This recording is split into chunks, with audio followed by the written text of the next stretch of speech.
Hi guys, this is part 2 of today's vlogs of our 34-week growth scan and our 34-week echocardiogram scan. So right now we're heading back to the Women's and Children's Hospital for our 34-week echocardiogram scan. So part 1 was all about our 34-week growth scan, and this vlog right now is going to be about our echocardiogram scan and then going over the results of our growth scan and meeting up with the cardiologist.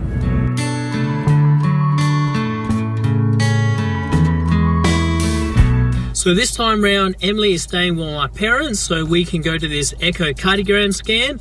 At the growth scan, she was a little difficult. So this time round, we can go to the echocardiogram scan and just focus on what's happening.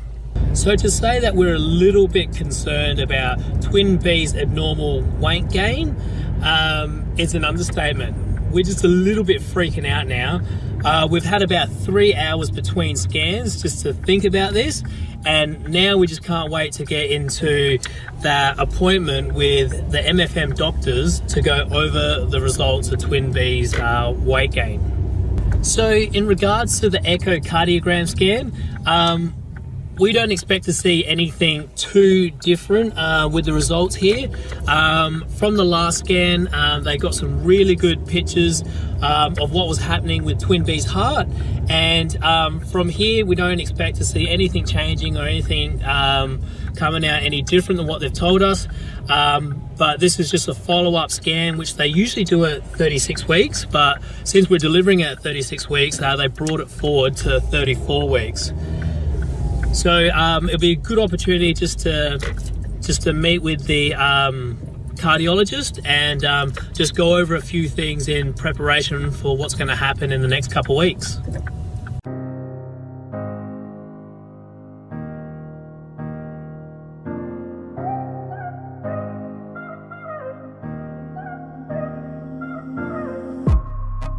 So we've just gotten home from the Women's and Children's, and so first we had a echocardiogram scan, then we had a meeting with the cardiologist, and then we went round and saw the doctor at MFM to go through our results from the growth scan. And so first we'll start with the echocardiogram.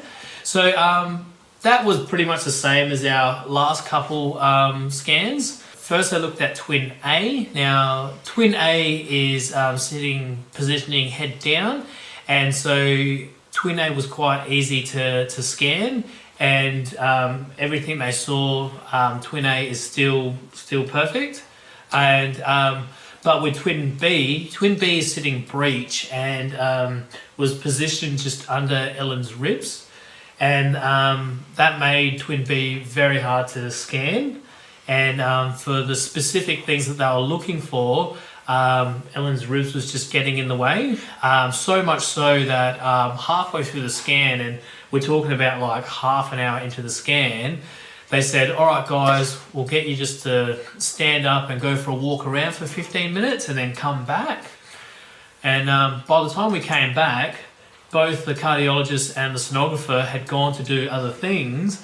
So we had to go back up to the desk, say, hey, we're still here for the scan, and then we had to wait again, and then it almost felt like another scan that we had to go into. But once that all happened, they sort of got the pictures that they were looking for, and then at the last moment, twin B turned and moved into a better position, and then they were able just to get the pictures that they wanted just like that.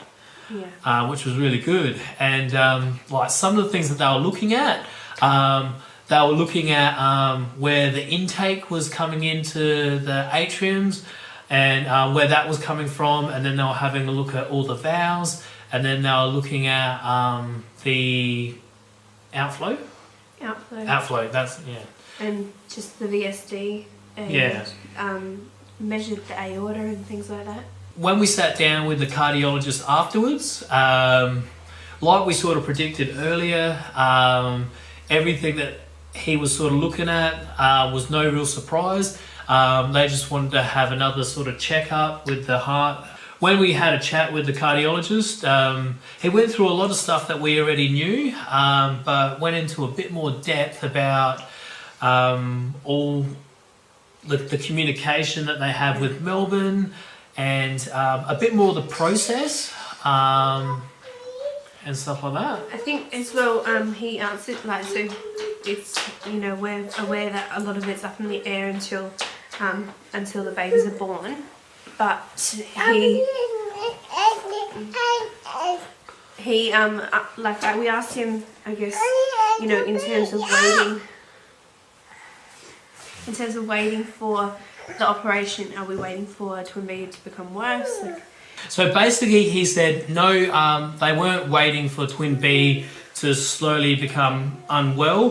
He said we've got the luxury of time here, so it's best to sort of wait those few weeks because the body starts to change in those few weeks, and it's good to start establishing feeding, making sure that, because they're going to be prem, that Twin B is able to breathe, and the lungs and everything sort of develops. But then also to put on some more weight. After having that conversation with our cardiologist, we felt really reassured that everything's on track and everything's under control. But it did say, look, like, you know, we're not going to beat around the bush here. This is a very serious surgery, and you know, and there are significant risks. But he said, because we asked, I guess, how he checked that we knew what surgery we think we're having, which is the arterial switch surgery. And then also patching up the VSD. Yeah, which he said, you know, if it was just switching the arteries, it's fairly straightforward and very risky, but straightforward. So our surgery for Twin B is going to be a lot more complicated. It's also a very long surgery, so it's going to be hard. It's going to be a very hard day. Yeah. There's a lot involved, like putting Twin B on heart and lung bypass and taking him off of that. He'll be in ICU for a few days. Yeah, doing the actual light surgery with the surgeon. Yeah. The anaesthesia and everything. So it's very full on. But I don't know, it's weird because obviously we're talking about some very serious stuff, but we came out of it feeling quite reassured. Yeah, very reassured. He just, you know, was checking that we've got family. Support. That we do. And we told him about how we're being induced in 2 weeks, and he said that's good to know that, like, you know, they'll coordinate with MFM, and he'll be away, that particular doctor, but, you know, they've got a team of them. Yeah.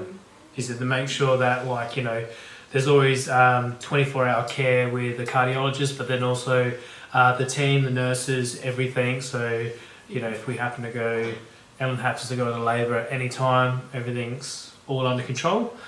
But he'll be back before we go to Melbourne anyway. Yeah. So, and like the funny thing to note is that like him being our cardiologist is probably the most consistent doctor we've seen. I mean, you know, we've seen various different doctors at MFM, and which isn't necessarily a bad thing, but you know, he's probably the most consistency that we've had. Oh yeah.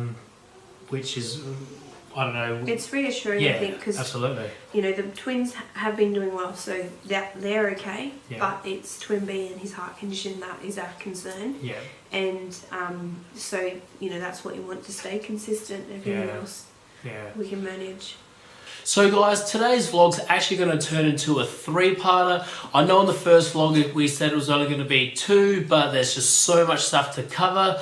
So in part 3, we're going to meet up with the doctors from MFM, and we're going to go over some of the results from our growth scan. So guys, if you're pregnant with twins, have twins, if you're parent of a heart kid, or you're just interested to see what we have going on, look out for the upcoming videos. Better yet, subscribe and smash that notification bell. And don't forget to check out part 3 of today's vlogs. And thanks for watching. We'll see you in the next one.